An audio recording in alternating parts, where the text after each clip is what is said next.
Record से गायब है भारत के पहले कानून मंत्री डॉक्टर अंबेडकर का इस्तीफा, प्रधानमंत्री कार्यालय से लेकर राष्ट्रपति सचिवालय तक ने खड़े कर दिए हाथ। डॉक्टर अंबेडकर, राष्ट्रपति सचिवालय ने लिखित में बताया है कि संवैधानिक मामलों के खंड में काफ़ी खोजबीन के बाद भी डॉक्टर अंबेडकर का रेजिग्नेशन लेटर नहीं मिला है।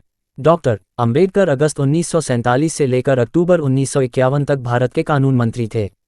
आज़ाद भारत के पहले कानून मंत्री doctor Bhimrao Ambedkar, India's first law minister doctor Ambedkar ने हिंदू कोड बिल पर मतभेद के कारण वर्ष 1951 में कैबिनेट से इस्तीफा रेजिग्नेशन लेटर दे दिया था।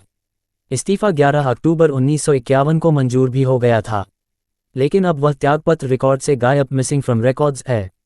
प्रधानमंत्री मंत्री कार्यालय से लेकर राष्ट्रपति सचिवालय तक ने हाथ खड़ा कर दिया है।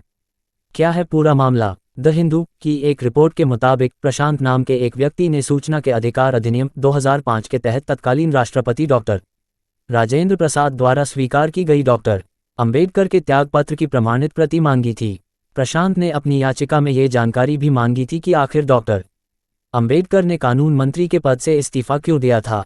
कार्यालयों के चक्कर काटने लगी याचिका। प्रशांत के आरटीआई आवेदन की यात्रा प्रधानमंत्री कार्यालय से शुरू हुई।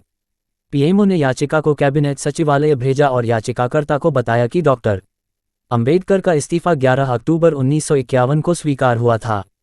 तारीख से इतर अन्य जानकारी उपलब्ध कराने में कैबिनेट सचिवालय के मुख्य लोक सूचना अधिकारी सीपीआईओ असमर्थ पाए गए। उन्होंने कहा कि इस बिंदु पर कोई अन्य जानकारी इस कार्यालय के पास उपलब्ध नहीं है। याचिका का सफर जारी रहा। भारत के 3 शीर्ष कार्यालयों से गुजरा, लेकिन किसी कार्यालय के सीपीआईओ अतिरिक्त जानकारी जोड़ने में सफल नहीं हुए। केंद्रीय सूचना आयोग के पास पहुंचा मामला। डॉक्टर अंबेडकर के त्यागपत्र की कॉपी मिलने पर प्रशांत ने सीआईसी केंद्रीय सूचना आयोग के समक्ष अपील दायर की। सीआईसी ने कहा कि भारत के पहले कानून मंत्री का रेजिग्नेशन लेटर प्रधानमंत्री कार्यालय या राष्ट्रपति सचिवालय के रिकॉर्ड में होना चाहिए।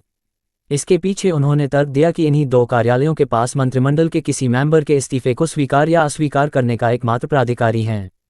पीएमओ और राष्ट्रपति सचिवालय। पीएमओ के सीपीआईओ ने याचिका को राष्ट्रपति सचिवालय में भेजते हुए ये कहा कि मंत्रियों के त्यागपत्रों की स्वीकृत या अस्वीकृत करने का काम भारत के राष्ट्रपति का होता है। यह उनके संवैधानिक कामकाज के अंतर्गत आता है। इसके बाद कैबिनेट सचिवालय के सीपीआईओ ने कहा दिया कि अपील में मांगी गई कोई सूचना कैबिनेट सचिवालय के पास नहीं है।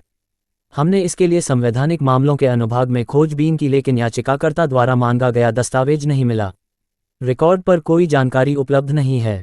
मुख्य सूचना आयुक्त की अंतिम टिप्पणी। पीएमओ और राष्ट्रपति सचिवालय का जवाब मिलने बाद 10 फरवरी को मुख्य सूचना आयुक्त वाईके सिन्हा ने आदेश पारित किया और कहा कि यहां से आगे अब आयोग कोई और हस्तक्षेप नहीं कर सकता। सूचना सिर्फ मान्यताओं और जानकारियों पर आधारित है। यहाँ ये बताना जरूरी है कि यह मेरा वीडियो किसी भी तरह की मान्यता जानकारी की पुष्टि नहीं करता है। किसी भी जानकारी या मान्यता को अमल में लाने से पहले संबंधित विशेषज्ञ से सलाह लें। धन्यवाद।